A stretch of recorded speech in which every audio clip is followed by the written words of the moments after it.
Welcome to the FO show. Yes, you have seen it. The Super Bowl. It's heartbreaking. I know I'm not wearing none of the Super Bowl garbs and anything, hats, shirts, nothing like that. It ain't because my team lost.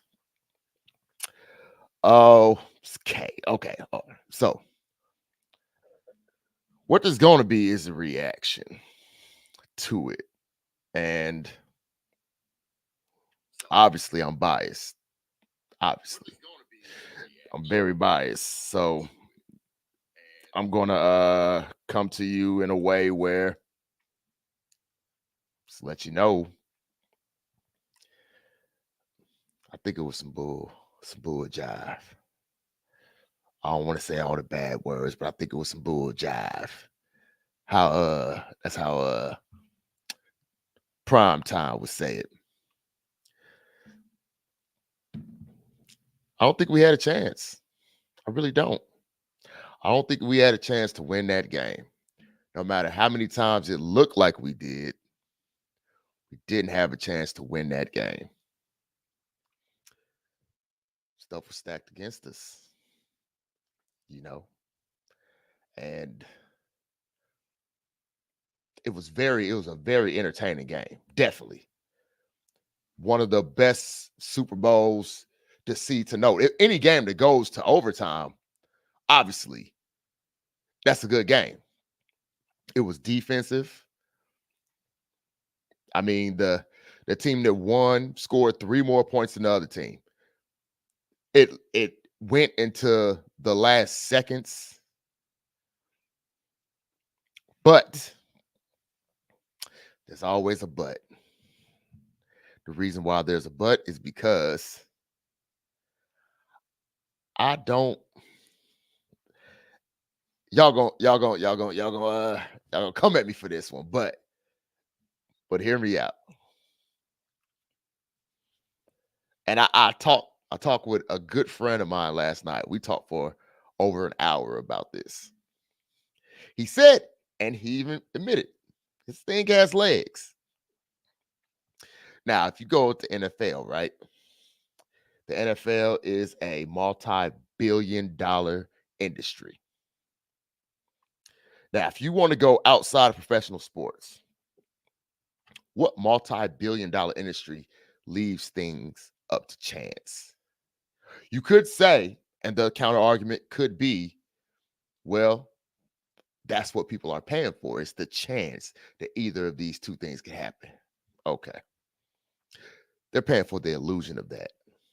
The illusion that one of two things can happen.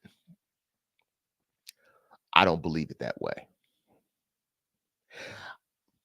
Please give me this. Okay, I'll give you a disclaimer. Because yes, I'm diehard, bang, bang, Niner gang. Ohio State Buckeyes, San Francisco 49ers, those are my football teams. But listen to this. Had that game ended, because we're going to go to the end of it real quick. Had that game ended with the Chiefs getting the ball first, going down, scoring a touchdown, which is a very, very high likelihood of happening with Patrick Mahomes. And then the 49ers getting the ball because, both teams get a chance to score unless there's a safety or some type of a defensive touchdown. Had that happened, and then we got the 49ers got the ball and then went down and ran out of downs. Like we just fourth down and this is for all the chips. I'll be able to stomach that better. This thing ended like a movie. There were things that happened in this game that just didn't make sense. If you looked at the defense in overtime, you got defensive backs, corners, safeties, linebacker. I mean, you're giving him everything in front of you. You scored a field goal. You want them to not have any points. They can't get any points. You win if they don't get any points. I understand trying to keep everything in front of you and not allowing anything over the top. I understand that.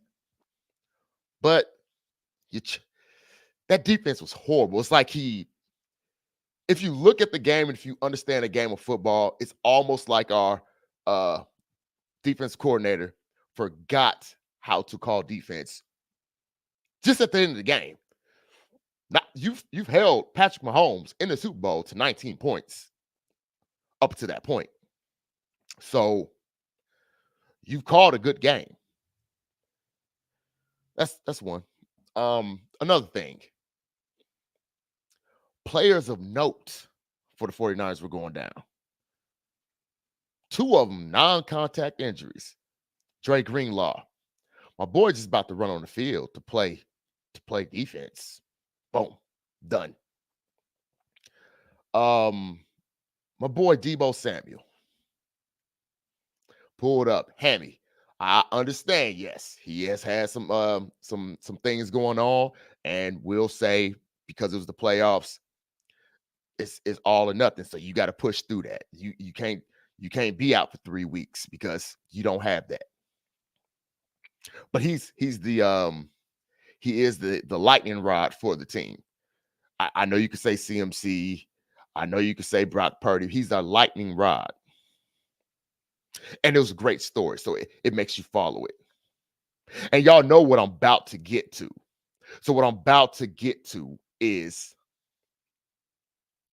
Taylor Swift has generated over $300 million based on their calculations with the smart people stuff, whatever.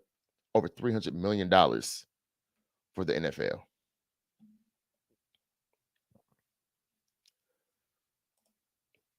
I mean, so then you got to look at it. I mean, go conspiracy theorist with me for a second. We'll go back to the fact that Patrick Mahomes is just that guy and everything like that. But right now, go with me on this. So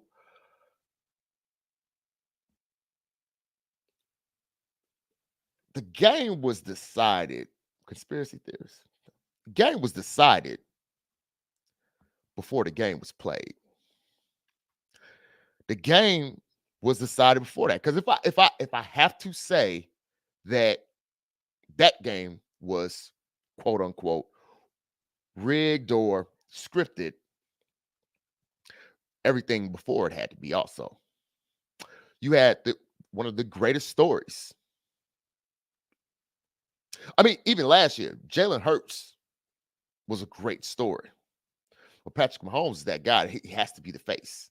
So then Brock Purdy is a great, you talk about the player drafted number 262.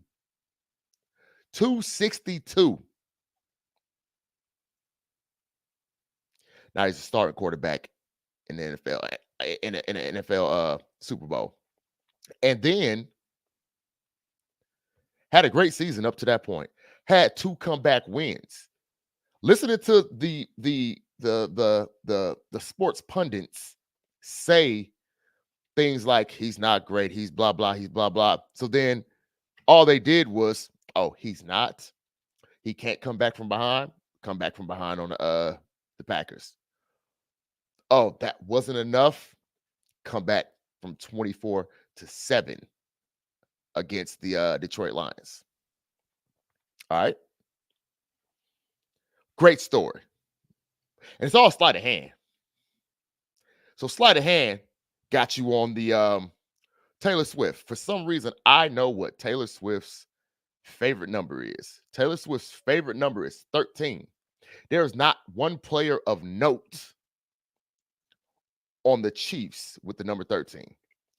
They might have a number 13 on their team, but it's not a player of note. It's not a Kelsey or a Mahomes or Chris Jones or Pacheco. It's not any of those players. Who has the number 13? Brock Purdy. So now the sleight of hand. Oh, she's been saying 13. So the 49ers could win because Taylor Swift kept saying that. Because I'm just saying. All right, now we go to the things that happened in the game. Our kicker, I think it was 67 or 68 for 68 or 67 for 67. Perfect. Literally in the first half had just before it was broken in the same game, before he kicked, before he missed that point after touchdown, which is what the PAT is. He broke the record for the longest field goal in Super Bowl history. The longest.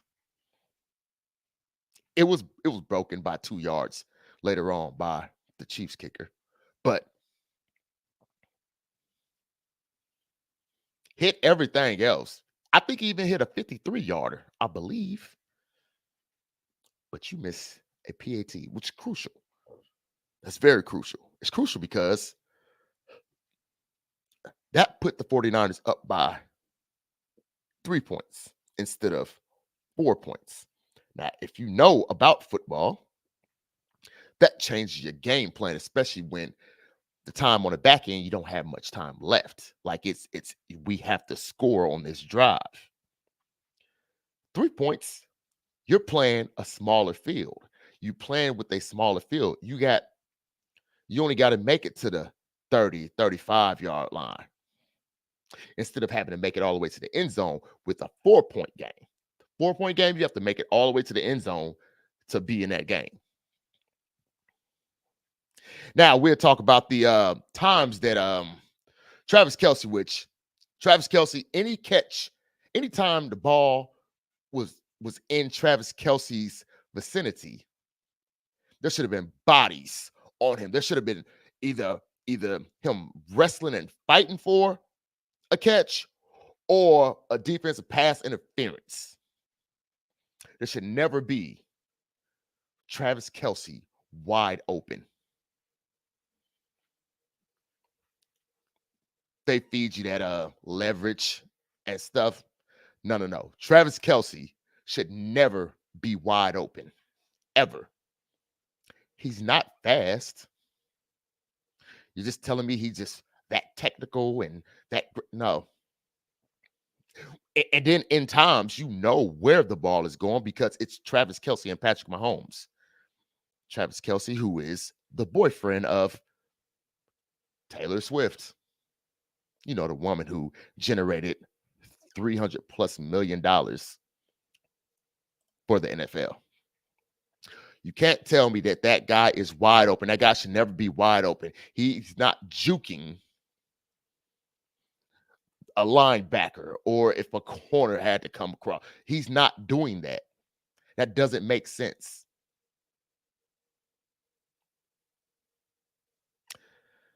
So we're still on conspiracy theory mode.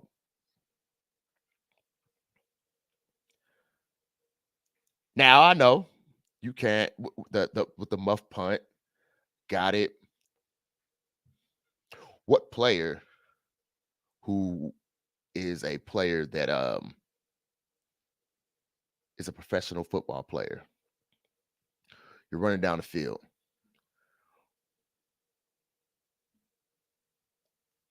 Either your guy's going to do one or two things. What three? It's fair catch. 4, actually, because then you have where he doesn't do anything because he's about to catch the ball. He's going to point in a direction of the ball. He's going to point in that direction.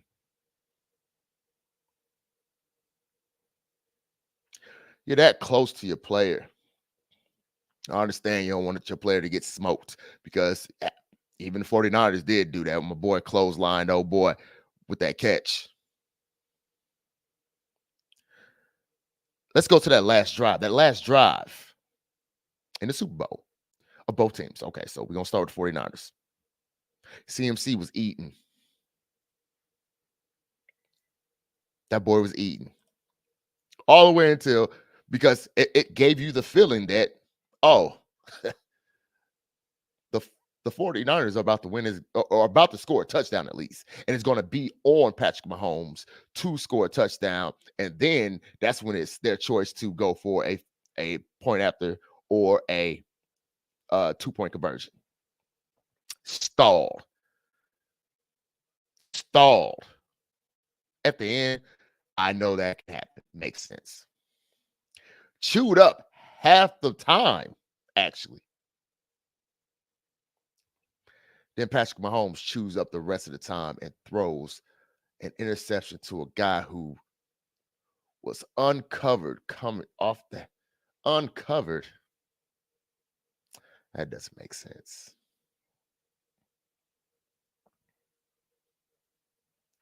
It doesn't make sense. So, congrats to the Kansas City Chiefs. They won the game. Patrick Mahomes is actually, some people have exalted him into the stratosphere of Tom Brady, saying that now he's knocking on the door. Got it. But people around my age, 35 plus, I think you probably could go a little bit lower than that, but I'll say 35 plus. Think about this.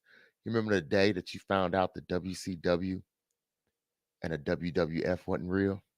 It took me a week to process that.